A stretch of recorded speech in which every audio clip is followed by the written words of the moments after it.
नमस्कार बच्चों, हिंदी की कक्षा में आपका स्वागत है। बच्चों, आज हम अभ्यास सागर पुस्तक का 18वां पाठ उसका अभ्यास कार्य करेंगे। पाठ का शीर्षक है पंच परमेश्वर और इसमें आज हम क्रिया के बारे में जानेंगे। ठीक है, तो आइए शुरू करते हैं। मौसी ने पंचायत के लोगों को इकट्ठा किया। वह अलगू चौधरी के पास भी गई। अगले दिन पंचायत बैठी। सारे गांव के लोग इकट्ठे हुए। अलगू चौधरी भी आया। वह जुम्मन के साथ बैठा था। ऊपर दिए गए अनुच्छेद में से उन शब्दों को छांट कर लिखिए जिनमें से किसी काम के होने या करने का पता चलता है। तो देखो बच्चों, पहले तो ये बता दो कि क्रिया क्या होती है। क्रिया होती है काम, जिसको इंग्लिश में कहते हैं वर्ब। तो इसकी जो परिभाषा है वह यह है कि जिस शब्द से किसी काम का करना या होना पाया जाए उसे क्रिया कहते हैं। क्योंकि जिस वाक्य में हमें किसी काम के करने या होने का पता चलता है वह क्रिया कहलाती है।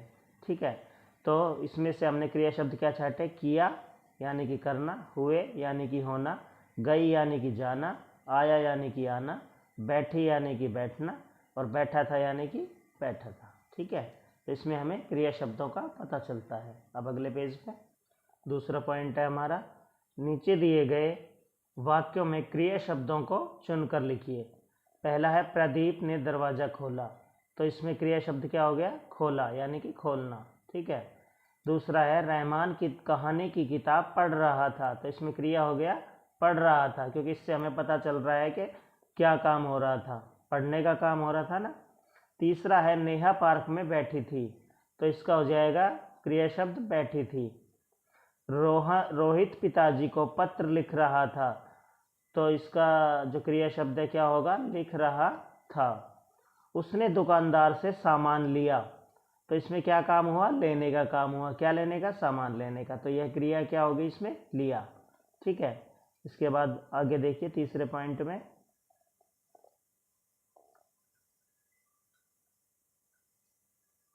कोष्ठक में दी गई क्रियाओं के सही रूप द्वारा नीचे दिए गए वाक्यों को पूरा कीजिए। ये देखो बच्चों, कोष्ठक में कुछ शब्द दिए हुए हैं, इनके हमने सही रूप करके लिखने हैं। सीमा जोर जोर से डैश है। तो इसका क्या हो गया? हंस दे रखा है इसमें, लेकिन आएगा इसमें हंस रही है। तो इससे पता चल रहा है क्या काम चल रहा है, क्या काम हो रहा है इसमें? हंसने का। दूसरा है शिक्षक हिंदी पढ़ा रहे हैं। पेड़ पर चिड़िया डैश थी। तो क्या क्रिया है? बैठी। बच्चे रोज शाम को डैश हैं। तो इसमें क्रिया शब्द क्या आएगा? खेलते हैं। वे सभी मेला देखने गए डैश चले गए।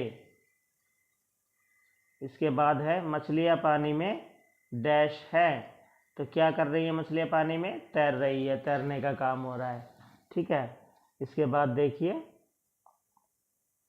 याद रखिए जिन शब्दों में किसी कार्य के होने, करने अथवा किसी स्थिति का बोध हो उन्हें क्रिया कहते हैं। अब इसमें देखो, क्रिया वाक्य का आवश्यक अनिवार्य अंग है। बिना क्रिया के वाक्य की रचना नहीं की जा सकती। देखो बच्चों, आप लोग ये चीज़ें छोड़ देते हो, लेकिन ये याद करनी चाहिए। ये परिभाषाएं सभी को याद होनी चाहिए, क्योंकि ये परिभाषा याद होगी तभी आप वाक्यों में से क्रिया बना सकेंगे, क्रिया छांट सकेंगे। ठीक है, तो आइए अगले पेज पे क्या है हम देखते हैं। अगले पेज में है नीचे दिए गए वाक्यों में से क्रिया शब्द छांट कर लिखिए। अब इन वाक्यों में छांटना है। मोर नाचता है। तो मोर क्या कर रहा है? नाचने का काम कर रहा है, तो नाचता। मनीषा दौड़ती है, दौड़ने का काम हो रहा है, तो दौड़ती। उमा लिखती है, क्या काम हो रहा है? लिखने का, तो लिखती है। पक्षी उड़ते हैं, क्या काम हो रहा है? उड़ने का, उड़ते हैं। राहुल हंसता है, तो क्या काम हो रहा है? हंसने का, हंसता है। हम हंसता है भी लिख सकते हैं, पूरा भी लिख सकते हैं। नाचता है, दौड़ती है, लिखती है, उड़ते हैं या हंसता है, या हम इतना भी। ठीक है, अब आगे उचित क्रिया छांटते हुए अनुच्छेद के खाली स्थान भरिए। अब एक अनुच्छेद दिया हुआ है, इसमें हमने कुछ कोष्टक में, ये देखो हेल्प बॉक्स जो दिया है इसमें कुछ वर्ड दिए हुए हैं, ये छांटने हमने और सही जगह पर फिल करने हैं छांट छांट के। ठीक है, तो देखो जो अनुच्छेद है वो कैसे है। एक दिन अर्चना सो रही थी। सोते सोते उसने एक मज़ेदार सपना देखा। उसने देखा कि उसके घर के बाहर एक आम का पेड़ है। उस पर बहुत सारे आम लटक रहे थे। हवा बहुत जोर से चल रही थी। तेज हवा के कारण बहुत सारे आम जमीन पर गिर पड़े। उसने अपनी फ्रॉक में ढेर सारे आम भर लिए। उसने अपने भाई रोहित को भी आम दिए। वे बड़े मज़े से आम खाने लगे। तभी माँ की आवाज़ सुनाई दी, बच्चों कहाँ हो। इतने में माँ बच्चों के पास आ गई और पूछा कि इतने सारे आम कहाँ से लाए। अर्चना ने सारी बात बताई। तभी उसके गले में कुछ अटक गया। वह पानी पानी चिल्लाने लगी। अचानक उसकी आंख खुली। उसने इधर उधर देखा। वहाँ कोई भी नहीं था, न आम, न भाई और न ही माँ। अरे यह तो सपना था, कहते हुए वह जोर से हंसी। तो देखा हमने जो इसमें क्रिया शब्द थे कोष्ठक में वो छांटकर फिल कर दिए हैं। अब आगे नीचे दिए गए शब्द उपसर्ग अथवा प्रत्यय लगाकर बनाए गए हैं। शब्दों में से मूल शब्द, उपसर्ग अथवा प्रत्यय अलग कर करके लिखने हैं। ठीक है, शब्द हो गया, उपसर्ग हो गया, मूल शब्द हो गया और प्रत्यय हो गया। शब्द क्या है, लापरवाही, तो इसमें उपसर्ग कुछ नहीं है, तो इसमें मूल शब्द हो गया लापरवाह और प्रत्यय क्या है, ई। अब दूसरा है सचेत। सचेत में उपसर्ग होता है से और चेत हो गया मूल शब्द, इसमें प्रत्यय कुछ नहीं है। देखो बच्चों, उपसर्ग क्या होते हैं। उपसर्ग होते हैं कि जो शब्द किसी वाक्य से पहले जुड़कर उनके अर्थ में विशेषता या परिवर्तन लाते हैं वो उपसर्ग कहलाते हैं। और प्रत्यय होते हैं कि जो शब्द किसी शब्द के अंत में जुड़कर उसके अर्थ में परिवर्तन अथवा विशेषता लाते हैं वो प्रत्यय कहलाते हैं। ठीक है, अब देखो तीसरा है कमज़ोर। कमज़ोर में उपसर्ग है, इसमें भी कम उपसर्ग है और जोर क्या है, मूल शब्द, प्रत्यय इसमें भी कुछ नहीं है। ईमानदार, ईमानदार में उपसर्ग नहीं है, ईमान हो गया मूल शब्द और दार हो गया प्रत्यय। ऐसे ही दास्ता, दास्ता में उपसर्ग नहीं है, दास्ता में क्या है, मूल शब्द है दास और ता क्या है, प्रत्यय। ठीक है, अब आगे नीचे कुछ मुहावरे और अर्थ दिए गए हैं। जो मुहावरे जिस अर्थ को बताते हैं उन्हें उस अर्थ वाले खाने में लिखिए। देखो इसमें क्या है, इसमें ये देखो इसमें भी हेल्प बॉक्स है। हेल्प बॉक्स में क्या दिया हुआ है कि कुछ मुहावरे दिए हुए हैं और ये हैं अर्थ। परिश्रम करना, खुश होना या मर जाना। ठीक है, तो हमने क्या करना है कि जिसका अर्थ जिस मुहावरे से मिलता है हमने उस अर्थ वाले कॉलम में या उस खाने में उस मुहावरे को लिखना है। तो पहला परिश्रम करने का हमने लिखा है एड़ी चोटी का जोर लगाना। रात दिन एक करना, आकाश पाताल एक करना, ये परिश्रम करना के मुहावरे हैं जिसका अर्थ होगा परिश्रम करना। और जिसका अर्थ खुश होना होता है वो क्या मुहावरे हो सकते हैं, घी के दिए जलाना, मन में लड्डू फूटना और फूला न समाना। इन तीनों का एक ही अर्थ होता है खुश होना। ऐसे ही मर जाना जिसका अर्थ है उसका मुहावरा होगा दम तोड़ना, जान से हाथ धोना, प्राण पखेरु उड़ना। तो इन तीनों मुहावरों का एक ही अर्थ होगा मर जाना। ठीक है, अब देखो बच्चों नीचे दिए गए मुहावरों का अर्थ लिखकर उनका वाक्य में प्रयोग कीजिए। पहला है कमर कसना, इसका अर्थ होता है तैयार होना। तो इसका वाक्य हमने बनाया है कि दुश्मनों को देखकर सैनिकों ने कमर कस ली। कमर, कमर कस ली।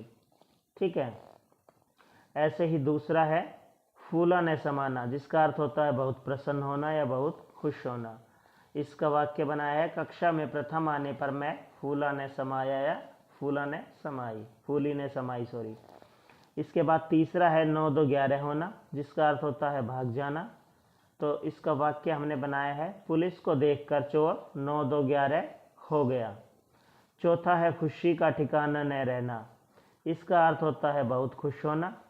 इसका वाक्य हमने बनाया है, बेटे के प्रथम आने पर पिता की खुशी का ठिकाना न रहा। ठीक है, अब इसके बाद देखते हैं। अब देखो बच्चों, नीचे दिए गए अनुच्छेद को उचित विराम चिन्हों का प्रयोग करते हुए दोबारा लिखिए। तो नीचे जो ये अनुच्छेद दिया हुआ है इसमें विराम चिन्ह नहीं दिए हुए हैं, विराम चिन्ह हमने अपने आप लगाने हैं। तो ये हमने नीचे बनाया है, देख लो, इसमें विराम चिन्ह लगाए हैं। सोनू, ये कोमा जिसको हम बोलते हैं अल्प विराम होता है, अल्प विराम। मोनू अल्प विराम। राखी और कोमल चिड़ियाघर की सैर करने गए पूर्ण विराम। ठीक है, वहाँ उन्होंने तरह योजक चिन्ह, तरह तरह के बीच में योजक चिन्ह आ गया है कि पशु पक्षी देखें, पशु पक्षी के बीच में भी योजक चिन्ह आ गया है। घूमते घूमते, इसके बीच में भी योजक चिन्ह आ गया है। वे शेर के पिंजरे के पास पहुंच गए। शेर को देखकर सोनू के मुंह से निकला, यहाँ अल्प विराम आएगा। उसके बाद उद्धरण चिन्ह से ये शुरू हो जाता है, अरे। अरे के बाद विस्मयादिबोधक, इतना बड़ा शेर मैंने पहली बार देखा है, पूर्ण विराम। और उसके बाद उद्धरण चिन्ह बंद। रानी ने पूछा, फिर अल्प विराम। फिर यहाँ जब इसके वाक्य शुरू होता है तो अरे से पहले फिर उद्धरण चिन्ह, अरे के बाद फिर विस्मयादिबोधक। कोमल और मोनू कहाँ चले गए, प्रश्नवाचक चिन्ह, उद्धरण चिन्ह बंद। सोनू ने दूसरे पिंजरे की तरफ इशारा करके बताया, यहाँ आ गया अल्प विराम। फिर उद्धरण चिन्ह शुरू, देखो, फिर अल्प विराम। वे रहे, पूर्ण विराम। वे उस पिंजरे में क्या देख रहे होंगे, राखी ने कहा, अल्प विराम। उद्धरण चिन्ह शुरू, चलो हम भी वहीं चलते हैं, शेर को देखकर मेरे तो पसीने छूट रहे हैं, पूर्ण विराम। और उसके बाद उद्धरण चिन्ह बंद। ठीक है, आपने ये सारे विराम चिन्ह यूज करने हैं। अब देखो लास्ट है, आओ लिखें। पशु पक्षियों के प्रति प्रेम और दया का भाव रखना चाहिए, यह बताते हुए अपने छोटे भाई बहन को ईमेल कीजिए। इस ईमेल में आप जो विचार लिखेंगे उन्हें नीचे दी गई जगह पर लिखिए। उदाहरण क्या है, हमें पशु पक्षियों को तंग नहीं करना चाहिए। दूसरा हमने बनाया है कि हमें उन्हें समय पर खाना पीना देना चाहिए। अगला हमने बनाया है, हमें उन्हें मौसम के अनुसार सुविधाएं प्रदान करनी चाहिए। इसके बाद है, यदि देखो बच्चों, यदि हम पशु पक्षियों को घर में पालते हैं, रखते हैं, तो मौसम के अनुसार, जैसे सर्दी है तो उन्हें सर्दी से बचाते हुए उनके लिए एक घर बनाते हैं, वहाँ उनको रखते हैं, है ना। गर्म चीज़ें वहाँ रख देते हैं, जैसे कंबल हो गया या कुछ और हो गया, वो उनके लिए हम वहाँ रख देते जिन पे वो बैठ सकें। ठीक है, इसके बाद आगे क्या है कि उनके लिए खुला व हवादार आवास बनवाना चाहिए। जब हम उन्हें रखते हैं तो खुला व हवादार होना चाहिए, वह बड़ा होना चाहिए, ताकि गर्मियों के मौसम में उन्हें असुविधा ना हो। उनके प्रति दयालुता और उदारता का व्यवहार करना चाहिए। तो जो पशु पक्षी हैं, हमें उनके प्रति दयालुता और उदारता के साथ रहना चाहिए। उनके साथ हमें ऐसे नहीं है कि भाई कोई जानवर जा रहा है तो उसको पत्थर मार दिया है, डंडा मार दिया, ऐसे नहीं करना चाहिए। हमें उनके प्रति भी दयालुता का और उदारता का भाव रखना चाहिए। यदि कोई भूखा है उसे रोटी का टुकड़ा डाल दो, रोटी दे दो, है ना। पशु पक्षियों के प्रति प्रेम का व्यवहार करना चाहिए। तो देखो बच्चों, जो पशु पक्षी होते हैं उनके प्रति अगर हम प्रेम का व्यवहार करेंगे तो वो भी हमारे प्रति प्रेम का इजहार करेंगे अपना, है ना। तो पशु पक्षियों के प्रति भी हमें प्रेम से रहना चाहिए, उन्हें मारना पीटना नहीं चाहिए। इसके बाद है, समय समय पर उनके स्वास्थ्य की जांच करवानी चाहिए। तो देखो बच्चों, अभी मैंने बताया, जब हम पशु पक्षी को घर में पालते हैं, रखते हैं, या फिर हमें मान लो गली में ही है कोई जानवर है, कोई कुत्ता है, बीमार पड़ जाता है, तो हमें उनका स्वास्थ्य का जांच करवाना चाहिए, दिखाना चाहिए उनको, डॉक्टर को भी। ठीक है, तो ये थे कुछ पॉइंट्स जो हमने लिखे हैं पशु पक्षियों के बारे में, जो अपने छोटे भाई या बहन को ईमेल के करनी है उसके बारे में। ठीक है, आशा है आपको अभ्यास सागर का काम समझ आ गया होगा। अब आपने इन्हें अपनी बुक में लिखना है और उन्हें याद करना है। Okay, thank you.